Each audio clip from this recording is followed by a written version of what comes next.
네, 2부를 시작하겠습니다. 오!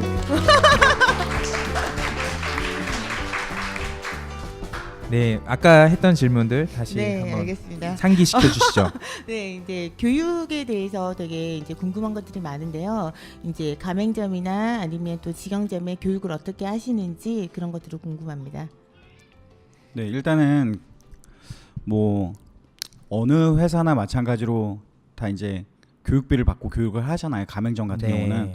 네, 그거는 어느 정도 기본적인 교육이고요. 그 이후에 전체적인 교육이 되게 중요하다고 생각을 해요. 예. 제가 이제 직영점을 여러 개를 운영하다 보니까 관리자의 능력에 따라서 차이 나는 매출도 있지만 이후에 느낀 거는 교육의 프로세서가 잘못되면 잘못 진단되면 결국에는 어디서 문제가 되는지를 모르고 계속 관리자만 바꾸거나 뭐 이게 보직만 바꾸거나 뭐 이런 문제들이 비일비재하게 발생이 되는 거죠. 그래서 네.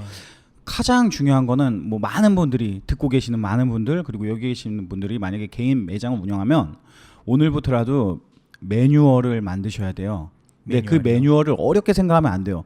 다른 거 컨닝할 필요도 없어요. 그냥 내가 하고 싶은 말을 한 장이 시작돼서 200장이 될 수 있는 게 매뉴얼이거든요. 네. 그러니까 틈틈이 평소에 정리하고 싶은 것들을 다 정리하고 대신 거기에 이미지 컷을 붙이면 돼요. 이해하기 쉽게 우리가 PPT 한다는 느낌으로 그렇게 해서 매장마다 각기 다 다른 매뉴얼이 나와요. 다 똑같을 수는 없어요. 그래서 예. 동선도 다르고 거기서 일하는 근무자의 뭐 어떻게 보면은 뭐 성향도 다르니까 거기까지 맞춰서 매뉴얼을 만들고 그 매뉴얼을 교육하고 교육 후에 진단하고 진단 후에 평가를 해요. 그 평가는 보상을 주거나 아니면 재교육을 하거나 아니면은 같이 함께 못하는 과정까지 가는 거죠. 네. 그래서 그렇게 통해서 지금 가맹점 같은 경우는 꾸준히 저희가 정상 관리하면서 가서 근무하는 걸 보고 불시에 가서 손님으로 가가지고 보기도 하고요. 직영점 같은 경우는 약간 좀 뭐 미스테리 쇼퍼처럼 제가 아는 지인이나 아니면 일부 그 상품권을 주고 그 사람들을 보내서 진단을 하게 만드는 거죠. 저희 체크리스트 진단표를 가지고 그렇게 하고 있습니다. 네. 가맹점도 현재는 매장 수가 많지 않기 때문에 직영점 관리하듯이 하네요. 그래서 지금 할수록 더 많은 기회가 생기지 않을까요? 예. 왜냐면은 이 매장들을 신데렐라 만들어 놔야지 잘 될 수 있다고 생각해요. 네. 그러니까 이 매장들이 안 되고 힘들고 그러면은 저는 가맹사업 못 하거든요. 그래서 혹시 다른 회사들 대표님들 많이 아실 테니까 다른 회사들의 슈퍼바이징이랑 네. 지금 이 황태장에서 하는 슈퍼바이징이랑 차이점이 혹시 있나요? 다른 회사는 어떻게 하는지 잘 모르겠고요. 네. 일단은 그런 부분은 최대한 모방 안 하려고 해요. 그러니까 그 패러다임에 제가 빠질까봐. 그래서 저희는 반바지 입고 다 출근하거든요, 직원들이. 그리고 네. 오면은 막 그렇게 막 클럽 음악을 틀면서 막 디자이너가 디자인을 해요. 근데 제가 회사 경험이 전무해요. 어떻게 보면 그게 지금 마치 구글과 같은 회사를 만들 수 있지 않을까. 예. 만약에 체계를 갖춘 회사에 있었으면 그 체계를 답습하지 않았을까. 그런 생각해서 지금은 직원들하고 소통하는 것도 되게 자유롭게 하고 뭐 진짜 형 동생이라고 말만 안 할 정도지 뭐 저희가 하는 행동 뭐 낚시를 간다거나 볼링을 치러 간다던가 조금만 컨디션 안 좋으면 제가 다 케어하면서 그렇게 소통하다 보니까 깊은 이야기도 더 이야기해 줄 수 있고 저는 어디서 기회라고 가져와서 직원하고 이야기하는데 더 심각하게 고민해서 저한테 솔직하게 얘기해 주는 그런 또 직원들도 생겨나고 오히려 제가 말할 때 고개 끄덕여 주는 직원들 처음엔 좋았지만 이후엔 저한테 독이 된다는 걸 느꼈거든요. 그래서 누구 하나 좀 내 부모님과 같은 직원이 필요했는데 가까워질수록 좀 직원들도 그런 걸 스스럼없이 자기 기준에서 얘기를 하게 되더라고요. 그래서 네. 그게 어떻게 보면 전체적인 문화 안에서 나오지 않을까 그런 생각을 하고 있습니다. 교육 질문 했는데 이제 자연스럽게 또 2부에 저희 중점 포인트인 네. 기업과 또 대표님 개인의 얘기를 또 자연스럽게 할 수 있게 답을 해주셨는데요. 회사명은 법인명은 팀워크 NB예요. 그 네. 팀워크 NB랑 예, 발음이 어려워요 제가. 예, 에피소드가 많아서 제가 지금 예, 웃은 겁니다. 그럼 에피소드 좀 얘기해 주세요. 뭐 관공서 갔는데 이제 법인명 적잖아요. 뭐 등기부 등본이나 뭐 이런 걸 떼러 가면 팀웩 MB라고도 예. 말씀하시고 그래서 이거 이름 되게 중요하구나. 그래서 지금은 그러니까 그 의미 자체가 되게 좋은 의미거든요. 제가 만들었지만 전 약간 그 사람 없으면은 이 사업 할 수 없어요. 사람을 못 만드는 사람은 이 사업 해서는 안 돼요. 그러니까 사람을 만들려면 이해할 수 있고 공감할 수 있어야 돼요. 그러니까 내가 보수적으로 내가 가진 철학이 날이 서 있으면 안 돼요. 또 어느 정도 부드러워야 돼요. 그래야지 다른 유형의 사람들을 내가 흡수할 수 있어요. 사람마다 유형이 있어요. 저는 몰랐어요. 저희 구성원들이 8년 9년 했던 친구들이 대표님 많이 변했다고 그래요. 왜냐하면 처음에는 장사 안 되면 나가서 담배는 제가 안 피니까 지나가는 사람들만 보면서 한숨만 쉬고 있었거든요. 그러니까 뭐 누구나 마찬가지겠지만 그런 세월을 보내다 보니까 저도 좀 기준 생각하는 것들이 많이 달라지고 더 많은 데 가서 배우면서 느끼는 것들이 뭐냐면은 사람마다 유형이 다르고 그 유형을 내가 존중해 줄 줄 알아야 되고 또 그 유형이 잘하는 거 하나를 찾아주는 게 저의 역할이에요. 그러니까 처음엔 저와 똑같이 못하면 다 못하는 거였어요. 근데 그게 저의 욕심이었더라고요. 그래서 오히려 못하지만 이 친구들이 청결을 잘하는 친구가 있으면 그 친구한테 청결을 부탁하면 되는 거고요. 뭐 정산이나 이런 거 수치에 되게 약해요. 근데 손님 관리하고 막 인사하고 이런 거 기가 막히게 잘해요. 그러면 그거를 응원해줘요. 그러면은 그게 팀이 되면은 우리가 하나의 매장 나중에 망했을 때 우리끼리 하나의 매장이라도 잘 관리하고 해서 먹고 살자. 먹고 사는데 부족함 없이 행복하게 살자. 이게 이제 제 취지고 철학이거든요. 그래서 팀워크 하다 보니까 법인명에 팀워크를 넣고 싶었고 이제 가장 중요한 게 엔드 B예요. MB.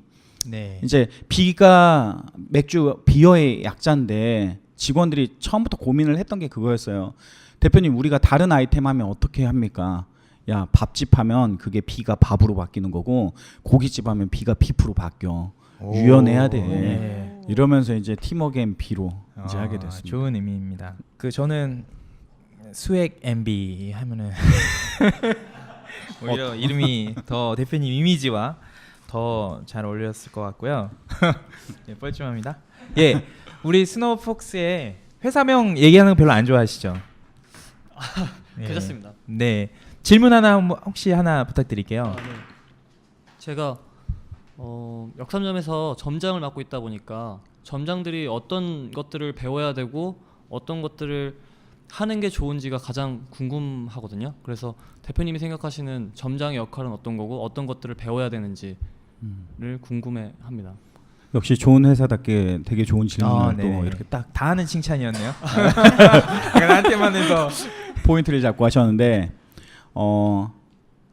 이해하고 알고 해야 돼요. 그러니까는 점장이라는 관리자는 매장의 점주와 같은 역할을 하는 거죠. 근데 대부분 사람들이 일단은 저는 이 업을 할 때는 돈을 쫓으면 절대 안 돼요. 그러니까 돈보다 내가 일을 쫓아야지 돈은 자연스럽게 들어오는 거거든요. 근데 돈을 쫓으면은 시야가 좁아지죠. 그래서 일을 쫓으라는 거는 그 일을 무던히 서빙을 열심히 하고 막 응대를 열심히 하라는 건 아니에요. 그거는 되게 기본적인 거거든요. 네. 그래서 내가 투자 안 하고 리스크를 안지 않은 상황에서 한다는 고마운 마음을 가지고 해야 돼요. 일단은 그래야지 내가 시야가 넓어지면서 다양한 걸 습득하려고 하거든요. 그래서 아까 가장 중요하게 이야기했던 것처럼 본인이 겉으로 보이지 않는 부분에도 관심을 가지고 있어야 돼요. 매장의 임대료가 얼마 나가는지, 인건비는 얼마가 나가는지, 재료비는 얼마를 쓰고 있는지, 효율적인 운영을 내가 어떻게 해서 얼마의 비용 코스트를 낮출 수 있고 수익을 어느 정도를 만들 수 있는지. 근데 대부분 점장들 그래요. 내가 힘드니까 사람 쓴다고 그래요. 근데 그거는 결국에는 매장이 힘든 거고 그 습관은 내가 내가게 할 때도 그렇게 돼요. 그래서 습관이 모든 걸 만들어 버리니까 하물며 행주라도 놓고 있으면 안 돼요. 그러니까 그런 거는 습관은 좋은 기회도 만들어요. 그러니까 주변에서 이 친구 봐라 다른 모습을 또 보게 되겠죠. 그러다 보면 자네 나랑 한번 일해보지 않겠나 이런 뭔가의 제시도 받는 거고요. 근데 대부분 사람들이 쉽고 편하고 빨리 돈 벌려고 하는 이 반칙을 대한민국에 제가 볼 때는 90%가 하는 것 같아요.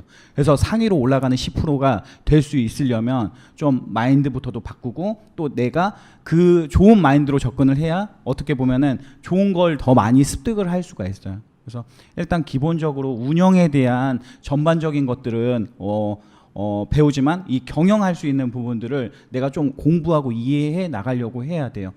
비용부터. 그게 남기려고 하는 거거든요, 사실은. 근데 그런 부분들을 놓아버리고 그냥 뭐 매출 겉에 포장된 겉 외형 매출만 집중하면은 내가 놓쳐버릴 수 있는 것들이 너무 많아요. 네. 저희가 계속 이야기하다 보면은 직영 사업이라는 키워드가 계속 나오고 있어요. 직영 매장. 네네.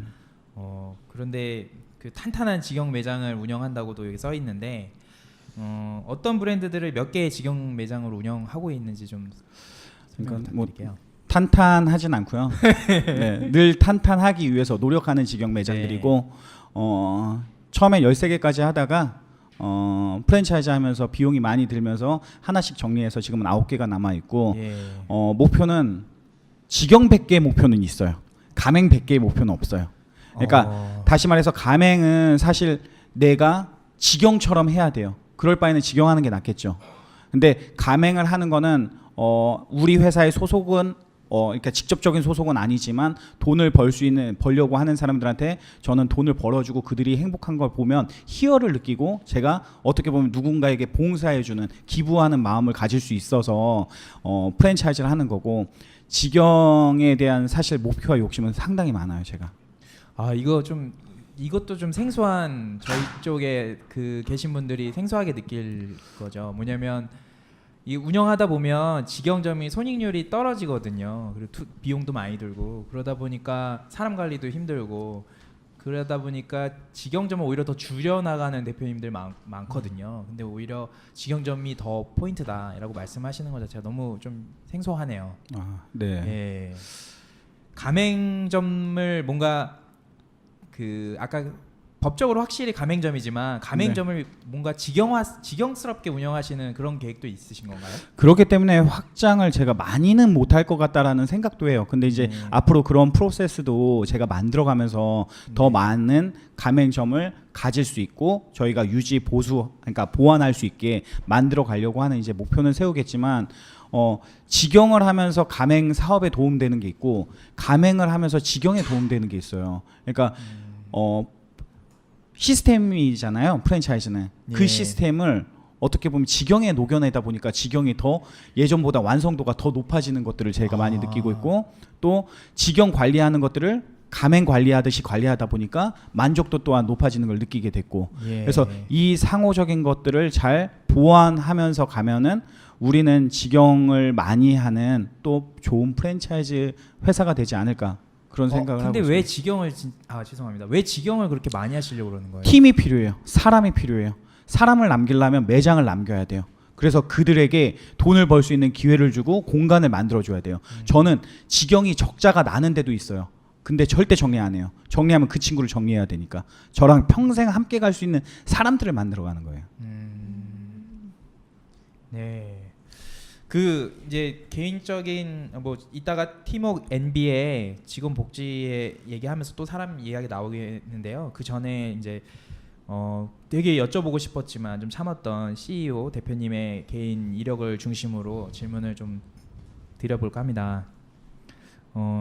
아닙니다. 그냥 어떤 분이세요? 그 개인의 살아온 거를 좀 너무 길지만 않게 좀 네. 설명을 쫙 부탁드리겠습니다.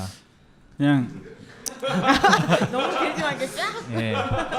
너무 길지 않게 쫙 부탁한다고 예. 하시니까 이 양을 어떻게 맞춰야 될지는 모르겠는데 일단 한번 해보겠습니다. 만약에 네. 길어지면 잘라주세요. 네네. 괜찮습니다. 네. 그러니까 그냥 장사가 너무 좋았어요.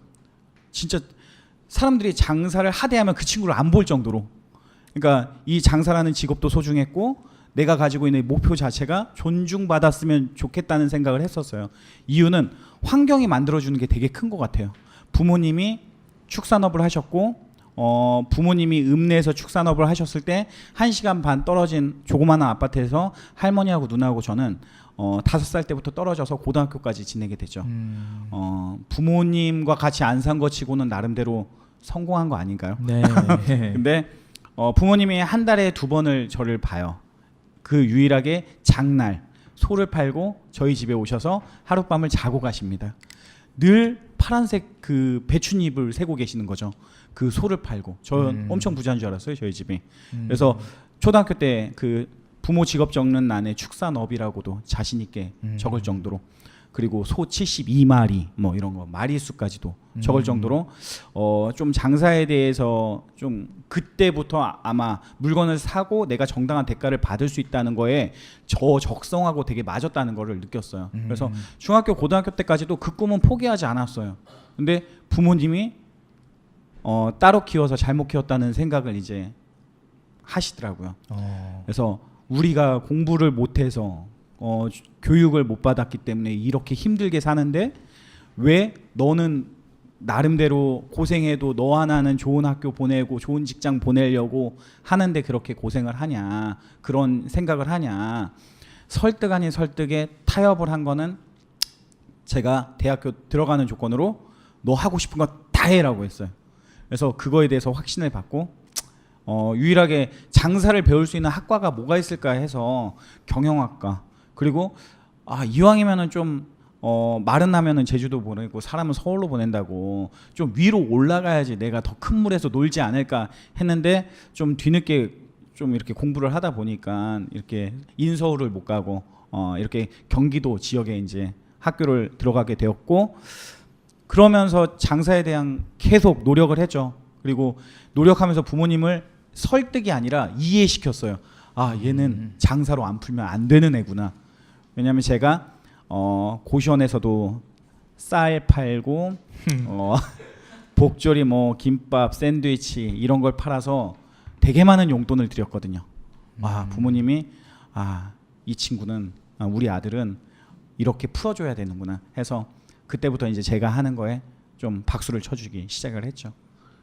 그래서 뭐 이 정도 되나요? 아니요, 더 가야죠. 더 가야 가셔야죠. 되나요? 예. 그럼 저는 궁금한 게 네. 죄송합니다. 예. 네. 이게 유년 시절 계속 이제 대학교 때부터 아까 아르바이트처럼 장사를 네. 하셨다고 하셨는데, 네. 그래서 여기 이제 적어주신 거 보면 네. 김밥 팔아서 1억을 모으셨다고.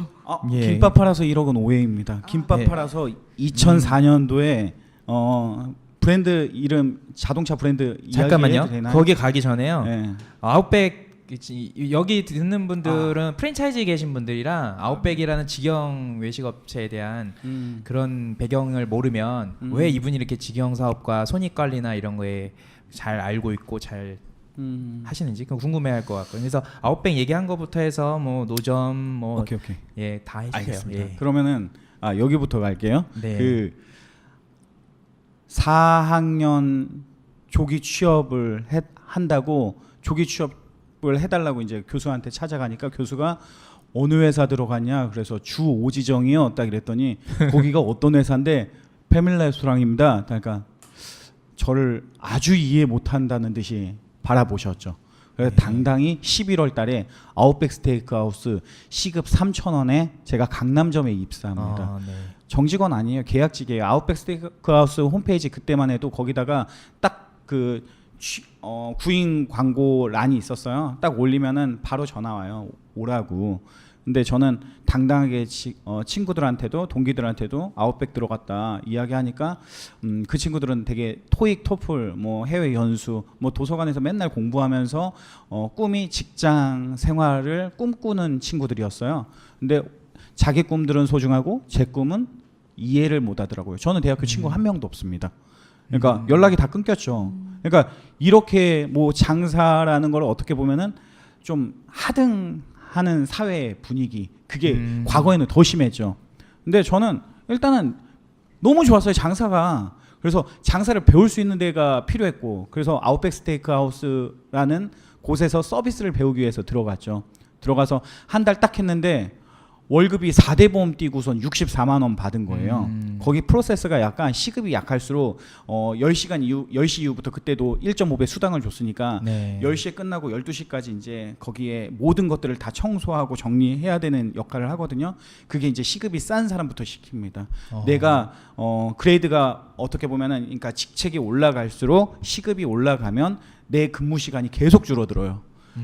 그러니까 야 대단한 회사더라고요. 예, 지금도 잘 대단한 회사였고 그래서 100호점 직영 체제로만 했잖아요. 네. 밑에서부터 올라오는 사람이 어떻게 보면 서버, 버서, 바텐더, 호스트, 뭐 키매니저, MIT 매니저 막 다양한 걸 올라와요. 그리고 네. 잘하는 애들은 또 그 안에서 트레이너라는 직함으로 오픈 매장을 하고 예. 또 잘하는 애 수혜 밝은 친구들은 헤드웨이시라고 해서 본사로 빼가서 본사에서 또 다른 일을 하고 그래서 어떻게 보면은 제가 직영 사업을 하면서 아웃백 시스템에 대한 영향을 되게 많이 받은 것 같아요. 그리고 이렇게 밑에서부터 올라온 사람 뭐 학벌이든 뭐 성별이든 인종이든 이런 거 차별하지 않고 뽑아서 그 사람한테 신규 점포에 점주권을 줍니다. 그러면 이제 본사와 수익을 쉐어하는 거고요. 그러면은 딱 이렇게 아웃백 스테이크하우스 자세히 보면 입구에 딱 붙어 있어요. 그 프레지던트 승현리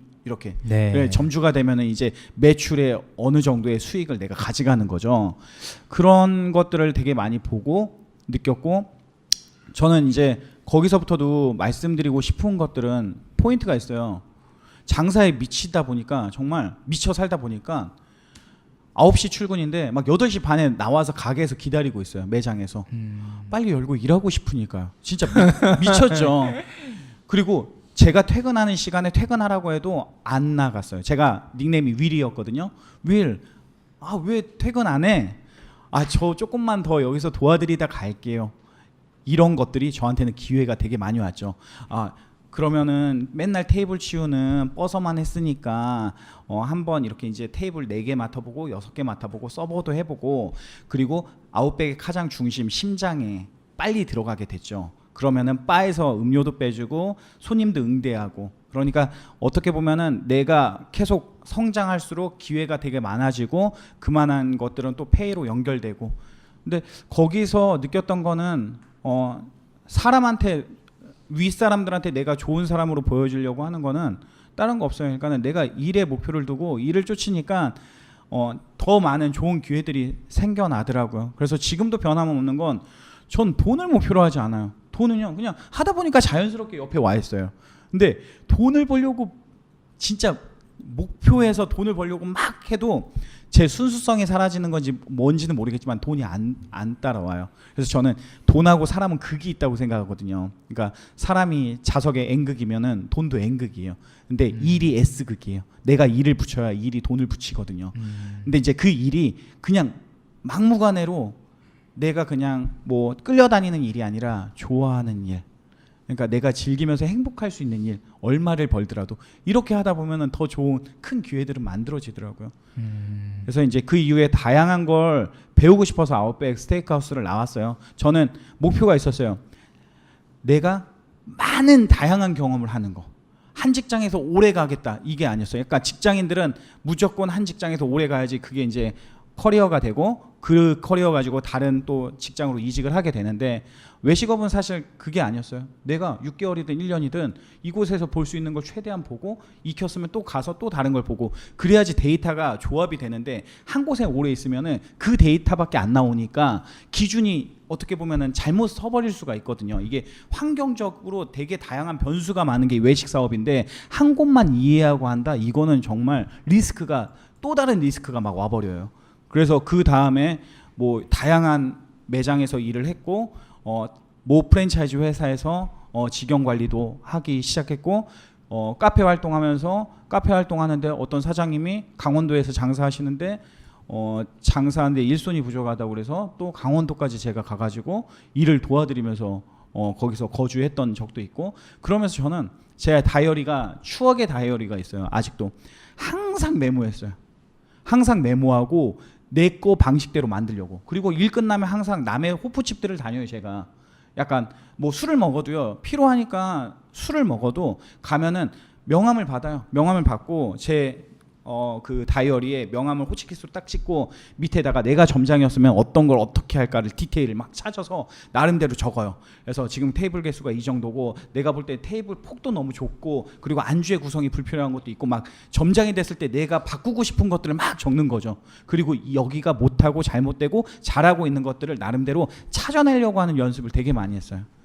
그리고 가장 또 중요한 거는 저는 직원들 통장 관리 제가 거의 하다시피 하거든요. 얼마 모았어가 늘 질문이에요. 얼마 저축했어? 얼마 모았어?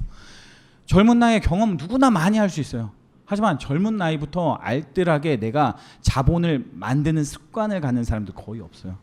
저 아웃백 다닐 때 4대보험 뛰고 60만 원대 돈 받았을 때 50만 원씩 저축을 했어요. 근데 제가 왜 부자들이 못 되는 이유를 보니까 부자가 아닌 정말 부자가 되고 싶은 사람들은 금리 1%에 집착을 해요. 근데 금리 1% 대단한 거 아니거든요. 사업하다 보면은 정말 작은 거예요. 근데 중요한 거는 습관이에요. 그래서 막 3년이면 금리가 더 높고 1년이면 금리가 낮고 이런 거에 너무 연연하지 않았으면 좋겠어요. 습관, 좋은 습관은요. 저축하는 습관보다 중요한 건 저축한 금액을 찾는 습관이에요. 1년 단위로 해서요. 그 50만 원이지만 1년에 600만 원이라는 돈을 찾고 또 내가 아웃백 다녔지만 아웃백 다니기 전에 새벽에 김밥을 팔아요. 김밥 받는 거 그냥 그 통장에다 넣는 그 재미. 그리고 힘들 때 통장을 딱 보는 거죠. 아, 1,700만 원. 조금만 있으면 2,000만 원 되겠네. 이러면서 이제 사는 거예요. 이러면서 주변에 친구도 안 만나고 내가 오로지 이 경험을 발휘할 수 있는 걸 내가 만들지 못하면 나는 늘 밑에서만 노동만 하다가 끝나겠다. 이런 생각을 했어요.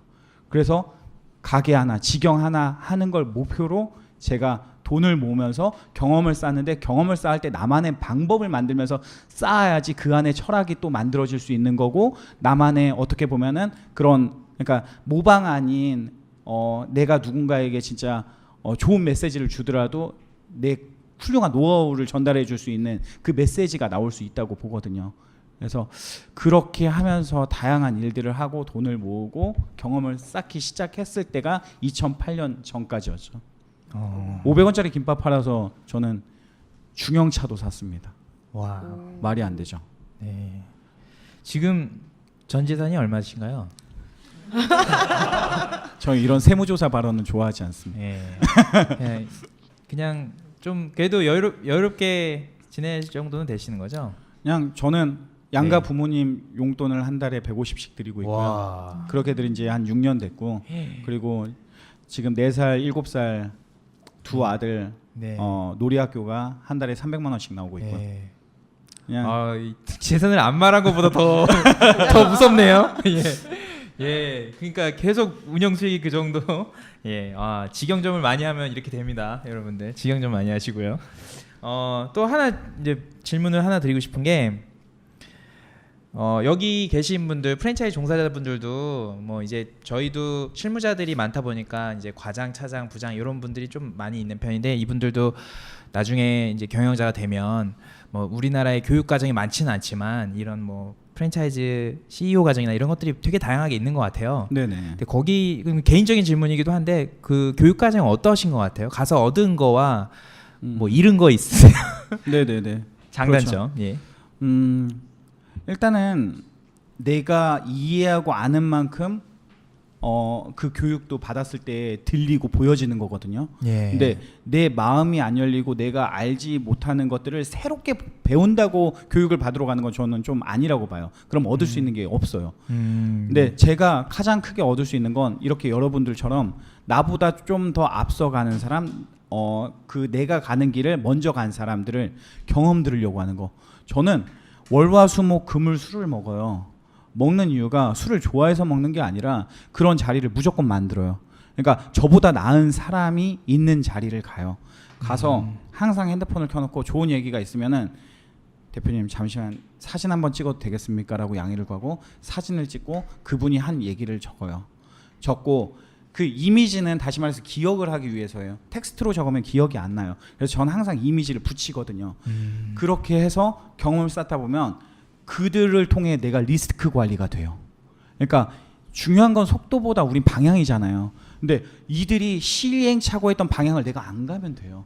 초창기 프랜차이즈 대표님들 막 처음에 잘 되면은 막 공장 짓고 막 했거든요. 근데 지금 OEM이 정답이라고 저는 봐요. 그러니까 이런 것처럼 내가 회사가 어느 정도 나아갈 때 이분들은 어떻게 했는지를 다 듣고 내가 실천하려고 하죠. 근데 늘 끼리끼리 도시락 먹고 끼리끼리 다니면서 그냥 피로만 풀면은요 늘 그대로예요. 제자리 걸음. 오히려 그거보다 더 후퇴할 수 있어요. 그래서 그 교육 과정에 중요한 거는 나보다 나은 사람을 만날 수 있다라는 면에서 저는 좋다고 보여지고요. 그리고 꼭 뭔가를 배우려고 해서 가는 거는 그들의 경험을 배우는 거지 교육을 배운다는 거는 사실 실무자들 분들이 훨씬 더 많은 그런 거는 알고 있다고 저는 보여져요. 네. 네. 그리고 또 궁금해하실 거 또 제가 프랜차이즈업을 하실 분들한테 들을 만한 질문 하나 또 대표로 드리겠습니다. 네. 뭐 피자 알볼럼 회사도 뭐 맛의 달인 뭐 이런 TV 프로그램에 방송을 타면서 회사가 조금 도약한 부분도 있는데요. 또 한편으로는 방송은 큰 도움이 안 된다 이런 경우도 많이 있어요. 지금 직영 사업이든 프랜차이즈업을 하든 최근에 좀 출연이 잦으셨던 것 같은데 그 혹시 사업을 하는 데 있어서 이게 어떤 영향을 일으키나요? 저도 그래서 프랜차이즈를 하게 된 것도 이런 데이터 어떻게 보면은 제가 경험이잖아요. 근데 잘못된 경험을 프랜차이즈 준비하는 사람들한테 일단은 해줄 수 있어요. 그 잘못된 경험을 했다는 거예요. 그러니까 내가 완벽히 서지 않을 때, 그러니까 내가 다듬어서 완벽히 만들어지지 않을 때 방송은 쥐약이에요. 다시 말해서 개인 가게로 비교하면 내가 완벽히 세팅되지 않은 상태에서 전단지 뿌리는 거랑 똑같아요. 나 부족하니까 와서 매출만 채워줘. 그러면 그 사람 이탈하잖아요. 그러니까 네. 어떻게 보면은 저희가 1년 반이라는 지금 시간 동안 메뉴 구성 다 다듬어지는 과정에서 방송 같은 경우 많은 분들이 찾아왔지만 사실 그 인기는 짧아요. 그래서 외식업 우리 길게 하려고 하는 건데 이거를 너무 짧게 그렇게 그냥 광고로만 딱 하는 것도 저는 완성될 때 해라 차라리. 그러니까 완성 안 될 때 브랜드 이미지를 키우기 위해서 하면 오히려 더 안 좋은 이미지만 더 쌓아나가는 거 아닐까 그런 생각이 들어요. 네. 네. 알겠습니다. 저희가 이제 질의응답을 좀 받을 건데요. 그 전에 마지막 질문으로 제가 좀 하나 질문을 드리고 싶습니다. 그 직원들 얘기 정말 많이 하셨고 또 여러 말씀 중에서 교육에 대한 부분 이런 것들 뭐 문화에 대한 부분들 많이 얘기해 주셨는데요. 직원 복지가 조금 인상적인 게 있어요. 뭐 해외 여행 가는 부분은 뭐 요 근래 쪽 회사들이 하고 있는 복지여서 뭐 거기에서도 좀 차별점이 있다면 설명 부탁드리고요. 또 한 가지 질문 드리고 싶은 게 아마 오늘 황태장인의 이게 키포인트가 아닐까라는 저는 생각을 하는데 직영점을 운영하지만 그 직영점이 직원들 투자를 할 수 있게 만드는 시스템이 있는 것 같아요. 그거를 요새 하는 회사들이 많이 있을지 모르겠지만 그게 좀 특징적이어 보여서요. 요 두 가지 질문 해외여행에 대한 부분이랑 그다음에 투자에 관련된 직원 복지 이런 부분으로 설명 부탁드리겠습니다. 네, 일단은 비행기를 안 타본 직원한테 비행기를 태워주기 위해서 해외 여행을 보내준 거고요.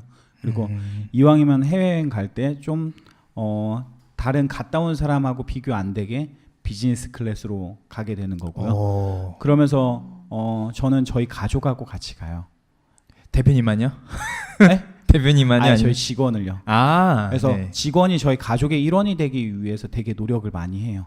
그러면은 저희 애들을 보러 오고, 그러니까는 그렇게 되면은 정말 식구가 된다라는 느낌이잖아요. 이러면은 정이 쌓이고 절대 우리는 헤어질 수 없어요. 그러니까 연애하는 느낌이에요, 직원들하고 약간. 그래서 막 헤어지면 슬플 것 같아요. 직원들 표정은 어두운 거 아니에요? 무서운 거 아니에요? 이럴 수도 있는데요. 근데 이걸 나중에 저희 여기에 직원들을 초대해서 한번 이야기를 들어보면. 근데 직원들 이렇게 좋아하시면 네. 슬플 때가 많잖아요. 실망하고 또 그렇죠. 근데 이제 보통의 연차가 8년, 9년 차 막 이래요. 직원들이. 네. 떠날 친구들은 다 떠났고요. 상처 줄 친구들은 다 상처 주고 갔고요. 그래서 물론 전 이런 얘기해요. 그러니까는 우리가 한식업 하지만 매주나 뭐 이렇게 발효 음식이 숙성될수록 맛있는 건데 내가 너희들을 숙성시키는 과정이 8년, 9년 됐다. 다시 너희가 떠나서 누군가를 숙성시켜야 된다라고 하면 난 이 사업 못 하겠다. 이렇게 얘기해요. 소주 예. 한 병 주셔야 예. 돼요. 해외여행 얘기하셨고요. 그다음에 직원 투자제도 이런 부분을 왜 하게 투자. 됐는지랑 구체적인 설명 부탁드리겠습니다. 내 삶의 주인이 아니면 주인 의식을 가질 수가 없어요. 사람이. 그러니까 자신이 없으면 또 안 되는 거고요. 직영 매장을 운영하면서 그 주인 의식을 어떻게 갖게 할 수 있을까? 그래서 가맹점주가 하면은 오히려 7년 8년 차 직원들보다 점주가 처음 했는데 더 잘해요. 가면은 점주 가게를 딱 가면 점주님 가게를 가면 껌 띄고 있어요. 고등학교 친구지만 야 이거 내가 안 알려줬는데 야 가게가 지저분하잖아 헤라로 껌을 띄는 거예요. 아 그래 이걸 우리 계단에는 껌이 막 이렇게 있는 적도 나는 본 것 같은데 우리 직원들 눈에는 안 보이는 껌이 이 친구한테는 보인단 말이야. 이건 뭐가 어디서부터 문제가 됐지? 아 그래 이거 교육이야. 일일이 껌 띄워라 껌 띄워라. 이거 다 만들어주면 얘네 로봇이지 사람이 아니잖아. 내 사람을 어떻게 만들까? 그게 바로 가치 성장이죠. 가치. 그래서 저는 직원들한테도 딱 당당히 얘기해요. 나가서 할 수 있는 유형이 있다. 저는 리더형이에요. 그러니까 리더 형들은 약간 좀 진취적이고 결론 먼저 딱 얘기하고 그냥 막 서러운 본론 막 이렇게 체계적으로 얘기하는 거 되게 힘들어해요. 근데 이제 회사에는 또 분석형 직원이 필요해요. 왜냐하면은 리더를 잡아줄 수 있고 체계적으로 설득 이해를 시킬 수가 있어요. 그리고 무언가에 좀 이렇게 재밌는 걸 만들 수 있는 좀 이렇게 펀한 유형도 필요하고 그리고 그거에 대해서 안정성도 추구할 수 있는 사람이 필요해요. 4명의 사람의 유형이 다 필요한 거죠. 근데 어디 회사 막 치고 나가는 회사 보면 되게 불안한 게 리더 형들이 상당히 많아요. 근데 이제 그 조합은 또 깨지기가 쉬워요. 왜냐하면 서로 잘났다고 하니까 분명히 회사가 잘 됐을 때는 다 나가서 뿔뿔이 흩어지겠죠. 그래서 적절한 포지션, 미드필더, 뭐 수비, 뭐 아니면은 뭐 진짜 공격수 이것들을 잘 회사가 성향을 보고 고르는 게 맞는 거지. 골만 넣을 수 있는 사람만 있으면 뭐예요? 수비도 필요하고 정리도 필요한 건데. 그래서 그거를 어떻게 보면은 좀 이렇게 구체적으로 만들어서 하고 있어요. 네. 그 투자제도 여쭤본 것 같은데 다른 얘기 하셨네요. 네. 네, 그래서 그게 어떻게 보면은 이제 주인 의식이 필요한 부분이었고 네. 주인 의식이 필요하기 위해서는 내 자본이 들어가야 되고. 네. 근데 제가 얼마 모았어? 얼마 있어? 항상 물어보는 것도 이 자본을 가지고 혼자 나가서는 저는 여기 뭐라고 할까 밀림이라고 생각해요. 이 창업 네. 시장이 우린 토끼예요. 막 진짜 하이에나가 막 다니고 막 그래요. 시장 경쟁 거기에서 살아남을 수가 없잖아요. 그러면 하이에나가 돼서 나가던가 범이 돼서 나가던가 해야지 살아남을 수 있는데 그러려면 월급만 모아서는 될 수가 없어요. 이 구조가. 그래서 직원들한테는 1,000만 원 큰 돈이죠. 어렵죠 모으기. 2천, 3천 쉽지 않죠. 근데 그 돈 가지고 어디서 창업해요? 그래서 제가 직영점을 오픈할 때는 직원들 돈을 받고 거기에 투자한 만큼의 수익을 쉐어해 주는데 좀 많이 해줍니다. 여유 있게. 그래서 보증금, 권리금, 수익을 쉐어해 줘요. 쉐어해 주고 월급은 월급대로 주고 대신 그 투자한 매장에서 일하면 안 돼요. 일은 다른 사람이 해야 돼요. 그래서 같이 이렇게 보고 받고 그리고 그 통장이나 모든 관리는 그 직원이 합니다. 대부분 30% 40% 직원들이 가지고 있어요. 그러면 한 달에 순이익이 뭐 1,000만 원 난다. 그러면 300만 원, 400만 원 가져가는 거고 월급은 별도로 받는 거고요. 그렇게 해서 뭐 많이 한 친구는 2개 매장을 또 운영을 하고 있고 그렇게 되면은 이제 월급 1,000만 원 받는 또 처음엔 잘 될 땐 1,000만 원씩 막 가져가요. 근데 이제 또 안 될 땐 또 안 될 수도 있고. 근데 이러다가 이제 문제가 생기죠. 적자나는 매장을 투자해요, 직원들이. 그럼 어떻게 되는 거예요? 어떻게 하겠어요? 월급에서 차감하나요? 저는 그렇게 못해요. 그러니까는 제가 다 아나요. 그러니까 직원들도 그렇게 하면서 직원을 잡아요. 사람을 잡아요. 왜냐하면 저는 그 직원이 5천만 원 투자했어요. 5천만 원 투자했고 전체 금액이 1억 5천짜리 13평짜리 조그마한 매장 1층에 만들었어요. 버블스타비어라고. 네. 손해보고 팔았죠. 팔고 어떻게 보면은 그 친구가 손실을 봐야 되는 돈이 거의 한 3, 4천이 됐었어요. 예. 근데 제가 다 손실 보고 저는 직원을 얻었죠. 예. 저는 또 벌면 되니까요. 근데 이거를 당당하게 얘기하지 않았어요. 왜냐하면은 모두가 안전하지 않는 그러니까 안전한 투자를 한다라고 믿는 순간 이거는 투자가 아니에요. 투자는 분명히 리스크가 존재해야 되거든요. 그래야 긴장을 하는 거거든요. 그게 자칫 긴장을 풀어주는 요소가 되면은 제가 이 친구들을 살리겠다고 어려워가지고 막 이렇게 가는 거예요. 그래서 그런 부분에 대해서 내가 너의 손실을 내가 할 수 있는 거에 대해서 정확한 이유를 이야기를 해주고 한 거죠. 매장 투자할 때 지분은 전체 매장 총 오픈 비용의 1억이 들어가면 3천이면 30입니다. 30%. 그렇게. 네. 이 지점에서 제 얘기 좀 하면 저도 지금 다니는 회사 전에 홍대라는 곳에서 직영점에 직원들이 투자할 수 있는 그런 회사에 다녀가지고 거기서 그 시스템을 좀 이렇게 만드는 게 참여를 해서 그때 경험이 너무 좋아서 여기 지금 다니는 회사에 원래 그런 제도 같은 게 없었는데 여기 보면 본점이 확장 이전하면서 여기 파스타 가게가 하나 있어요. 거기에 이제 그런 제도로 제가 기획을 했어요. 장사의 신이라고 해서 직영점 제 본사 직원이든 뭐 직영점 직원이 누군가 투자할 수 있게 해서 오픈을 했는데 제가 만드는 거죠. 근데 장사가 안 되는데 제가 지금 돈이 급한 거예요. 그래서 투자를 하는데 투자하기로 했던 직원이 한 명이 안 하길래 저는 그냥 기획만 하고 투자는 돈이 없어서 투자를 안 하려고 하다 투자를 했거든요. 근데 장사가 안 돼서 있는 찰나에 제가 돈이 필요해서 그걸 빼게 되면서 저는 손실을 안게 됐죠. 이 얘기를 왜 하냐면 저는 손실을 안 왔다고요. 왜 우리 대표님은 나한테 손실을 부담시켰을까? 이런 디스를 했습니다. 제 회사에. 근데 제가 제대로 만들었기 때문에 어쩔 수 없이 저는 책임을 졌습니다. 근데 너무 좋아서 말씀드리는 거예요. 어떻게 직원한테 책임을 그걸 안 지울까? 지분이란 것 자체는 주인인 거고 자기 책임도 있는 건데. 그래서 너무 또 생소해서 또. 근데 전 앞으로도 예. 솔직히 오래 한 친구들이 투자하면 그 손실을 제가 다 메꾸면서 갈 수 있어요. 왜냐면은 네. 저는 그렇게 생각해요. 이 회사는 내가 만든 회사 아니거든요. 이재욱 대표님 듣고 계시나요? 네. 질문으로 좀 넘어갈게요. 네. 강의 잘 들었고요. 네네. 그 감명 받았습니다. 어떤 필드형 우리 대표님이시라는 느낌이 확 느껴졌고, 근데 이제 사실 저도 이제 장사를 하고 이제 사업을 하면서 느끼는 건데 저희 개인적인 여유, 자금에 대한 여유가 없으면 그런 복지나 이런 뭐 아무리 좋은 이상이어도 현실적으로 이렇게 좀 뭐 곳간이 뭔가 좀 차 있어야 좀 마음의 여유도 생기는 것들의 어떤 기본적인 생리를 좀 많이 느끼거든요. 근데 아까 창고 투자도 하시고 뭐 평택에다가 투자도 하시고 그다음에 뭐 그런 지분도 인수할 수 있는 어떤 그런 여유라는 것들이 가능한 그런 수익 모델이 분명 그 기반이 있다라는 느낌을 제가 많이 받았거든요. 그러니까 뭐 당장 저 본인의 생활에 궁핍함이 있다고 하면 그런 마음의 여유도 없을 수 있다라는 게 제 기본적인 생각인데, 그런 것들은 이제 가맹 사업 이런 수익 모델이 아니라 직영 사업 모델을 통해서 지금 거의 그런 것들을 다 충당하고 계시는 건가요? 그렇죠. 제가 직영점 13개 할 때 정산을 10일 날 봤는데 물론 통장 정산하고 이거 데이터 정산하고 틀립니다. 그러면 데이터 정산을 믿는 게 더 나아요.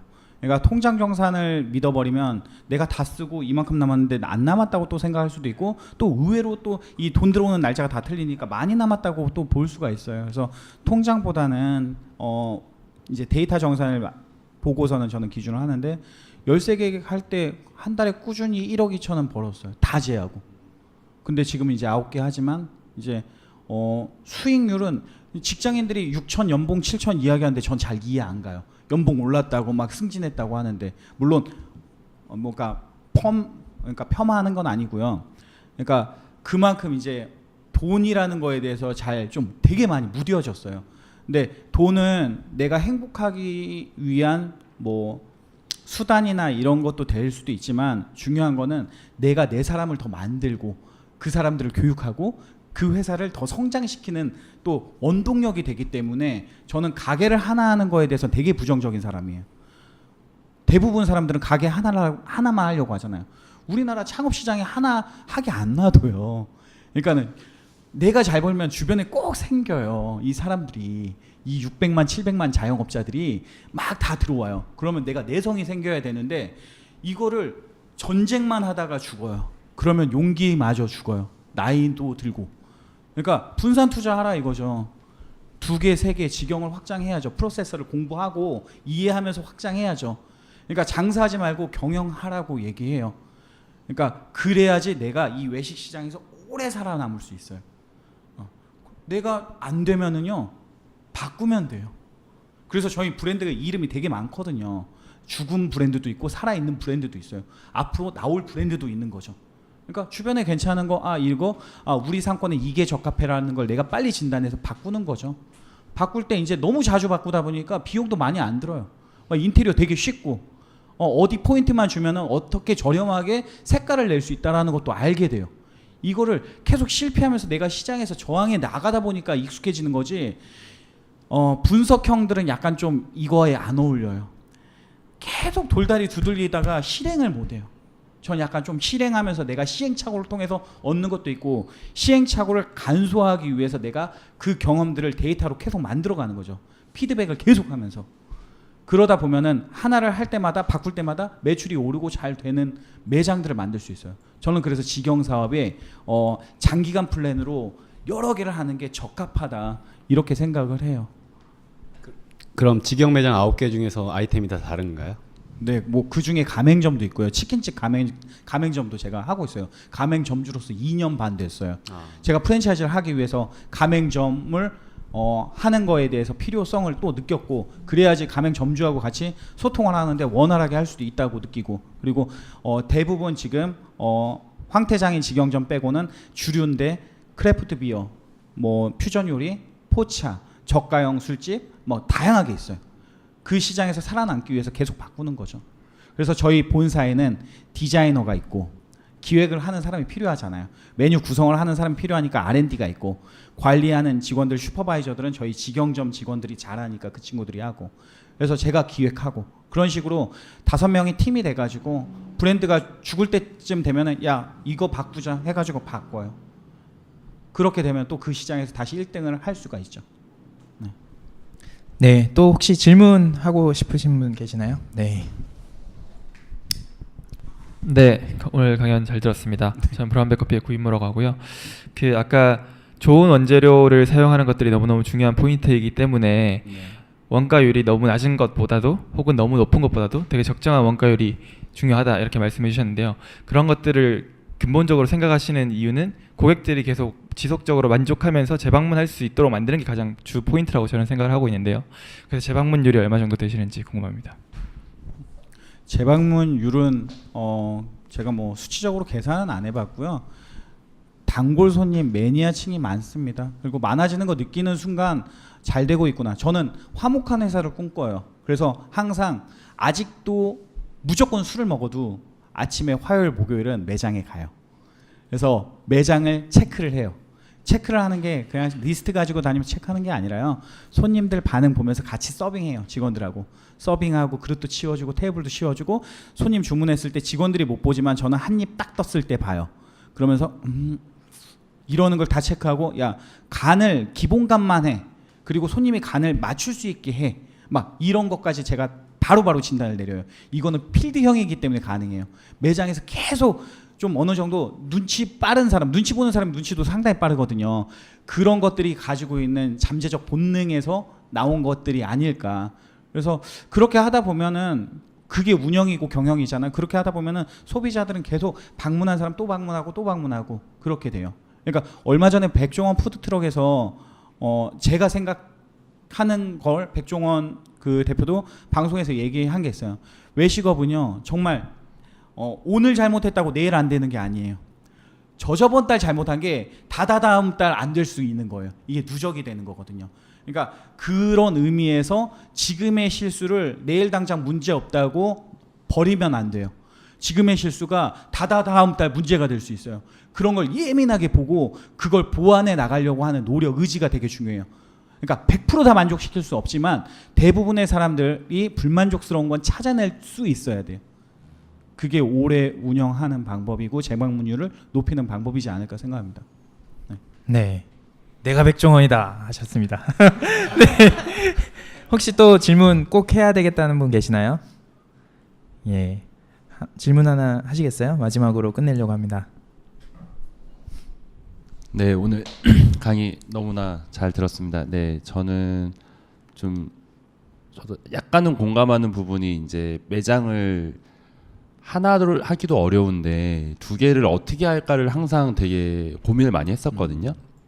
근데 어찌저찌 하다가 지금 2개를 하고 있는데 드는 느낌은 오히려 어떻게 조금 더 수월한 면도 있구나라는 생각이 사실은 조금은 들기 시작했어요. 근데 오늘 말씀하시는 부분에서 또 드는 생각은 다양한 업종을 어떻게 하지라는 건 사실 되게 좀 아직은 접해보지 못한 거라서 같은 걸 2개를 하고 있거든요. 근데 그 부분에 있어서 어떻게, 그러니까 사실은 상상이 안 돼요. 뭐 음식이 다르고 다 손님이 다르고 이제 파트가 다 다른데 그걸 어떻게 다 소화하시고 그리고 직원들 가족 같은 직원들이 있으시다고 하셨는데 그분들이 어떻게 그거에 다 이렇게 맞춰서 적응을 하는지 그런 게 사실은 너무나 궁금합니다. 업종이 어떤 업종이죠?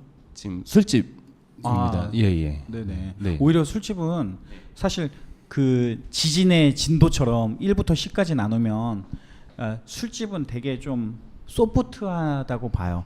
고깃집이나 이런 장르가 약간 좀 손도 많이 가고 하드하지 소프트한 걸수록 더 운영이 저는 쉽다고 보거든요. 그리고 도미노 전략을 써요. 그러니까 저는 당산에만 직영점 5개가 있어요. 한 지역에. 그러니까 초창기에 그 사업을 확장하는 데 있어서 한 지역 위주로 확장을 해야지 관리나 운영의 묘를 발휘할 수 있어요. 여기서 하는데 막 엄청 좀 멀리다 해놓으면 왔다 갔다 관리해야 하는 게 되게 힘들거든요. 그래서 지금 어떻게 보면은 직영점도 다 같은 위치, 근거리에 다 몰려 있어요. 그리고 앞으로도 뭐 멀리 할 생각은 없고 근처에 근거리 위주로 이렇게 하려고 하고 있어요. 저는. 그래서 좀 이런 표현도 많이 쓰거든요. 가게 2개는 속된 표현인데 좀 외국에서 듣지 않으셨으면 좋겠어요. 개나 소나 다 한다고. 개가 하나 하고 소가 하나 한다고. 다시 말해서 부부가 있으면 하나는 남편이 하고 하나는 와이프가 할 수 있어요. 근데 3개부터는 시스템이 필요해요. 그러니까 그거를 운영하는 오퍼레이팅도 필요하고 교육 매뉴얼도 더 중요해져요. 근데 저는 2개까지는 못 모르고 저도 했어요. 했는데 이게 돈 벌리는 재미 그리고 무언가 좀 이게 확장욕이 드는 거예요. 이제 계속 이게 뭐 내가 어디 가도 그냥 호프칩 하나에 이게 아니라 나 호프칩 3개에 막 약간 좀 이러는 거 나 이 정도 운영한다고 보여주고 싶은 것도 있었어요. 근데 3개를 하면서 전 너무 힘든 것도 있지만 좋았던 건 제가 여유가 생겨요. 그러니까 제가 회사에 별로 안 나가도 맨날 오픈 마감하고 막 진짜 새벽 내내 막 5시까지 영업하고 집에 들어가서 잠만 자고 또 나오고 이 생활의 반복이니까 제가 어디 나가서 배우겠어요? 어디 나가서 공부하겠어요? 근데 지금은 전 매장 거의 안 나가요. 제가 화목한 거는 그 황태장인만 지금 가가지고 체크하고 직원들이 저희 아예 그 파란 잠바를 입고 5시에 직원들이 전 가맹점을 가요. 그래서 저희 팀이 있어요. 점포 닥터 같은 팀. 그래서 얘네들이 매장마다 다 다른 매뉴얼을 만들어서 그 매뉴얼을 가지고 체크를 하고 고쳐야 될 부분들은 고쳐야 되는 걸 체크해서 본사에서 다 자야 되니까 고쳐줘요. 뭐 등 하나 가는 것도 얘네들 힘들어요. 왜냐하면 일하고 아침에 잠자야 되는데 아침에 뭐 어디 가서 등 사가지고 와가지고 고치는 거 쉽지 않거든요. 그러다 보면 맨날 등 이빨 빠져가지고 막 이렇게 운영이 돼요. 근데 그거를 본부에서 다 컨트롤을 해주면서 운영을 해주고 점수를 매겨서 그걸 이제 어떻게 보면은 이 친구한테 기회와 보상으로 나눠주는 거죠. 그런 식으로 그러니까 시스템은 조금씩 만들어가는 건데 제가 볼 때 2개까지는 어떻게 보면은 쉽다고 표현했지만 반면에 어려운 진통을 겪을 수 있어요. 근데 3개부터는 직접 운영하는 사람이 사람을 써서 교육을 하려고 하는 의지가 생기기 때문에 편해지는 것 또한 느낄 수 있을 거예요. 물론 수익 그만큼 줄어들면 어때요? 전 이렇게 생각해요. 한 매장에서 수익률 30% 만드는 것보다 20%짜리 매장 하나를 10개를 해서 200% 만들자가 제 수익 그 목표예요. 그래서 단일 매장에서 너무 막 냅킨도 하나씩 원가 관리해가지고 막 하는 사람들이 있어요. 그리고 막 엄청 아껴요. 근데 이런 사람들이 다 재활용합니다. 또 이 성향이. 그래서 약간 좀 그런 것도 저는 좀 부정적인 부분들도 있어요. 그래서 내가 포기할 땐 포기하고 과감할 땐 과감하고 그래야지 내가 또 취할 수 있을 때는 취해지거든요. 그게 내가 아끼고 막 알뜰살뜰 한다고 해서 다 되는 게 아니에요. 그게 다른 부분에서 또 잃어버리는 것들이 있어요. 네. 시간이 많이 지났습니다. 거의 뭐 3편 정도 분량으로 했습니다. 예. 오늘 정말 좋은 말씀 많이 해주셨고요. 저희가 마지막 공식 질문을 하나 만들어 놓은 게 있어요.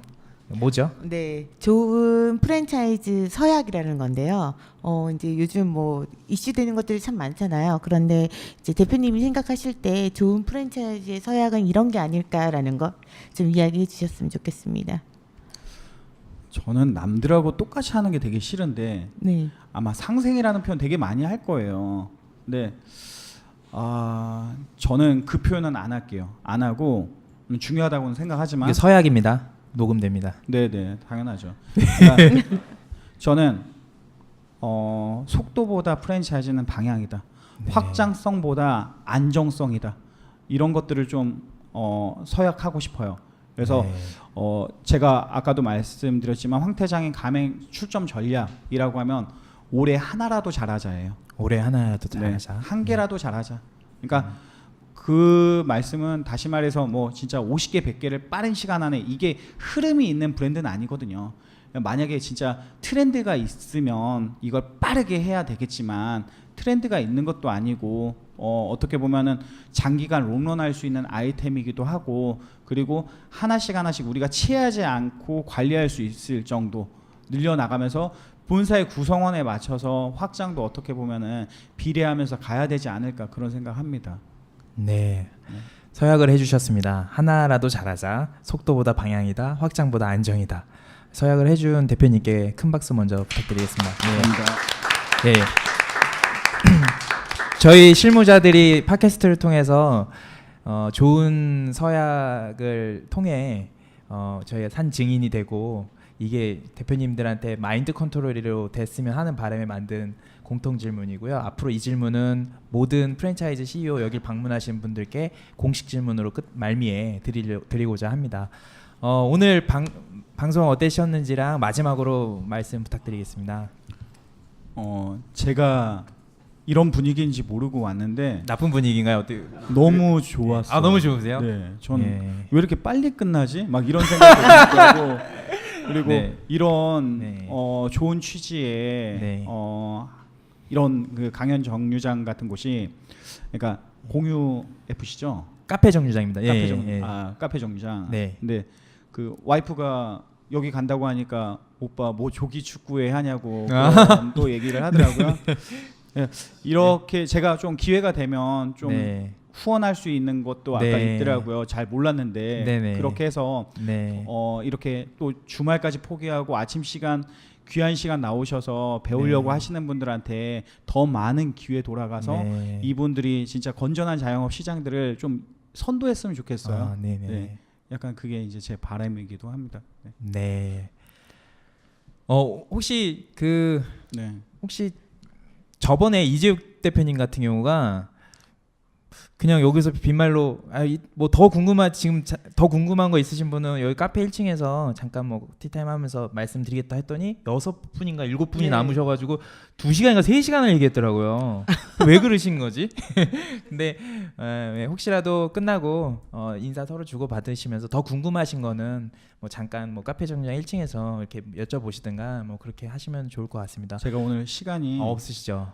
네. 너무 풀이에요. 너무 프리해. 그래서 나 지금 그래서 너무 긴장했는데 집에 일찍 가면 네. 뭘 해야 되나? 아, 막 그 이런 정도요? 고민을 하고 있었는데 혹시 잠깐이라도 여기서 1층 티타임 가능하신 제가 분들 커피 계세요? 한 잔 사도록 네. 하겠습니다. 내려오시면. 예, 그분들께서는 여기 1층에서 커피 하시면 될 거고요. 저희 스태프들은 오늘 잠깐 남으셔서 저희 그 방송을 조금 추가 한 15분만 더 하셔야 되니까 스태프들만 좀 남아주시기 부탁드리겠습니다.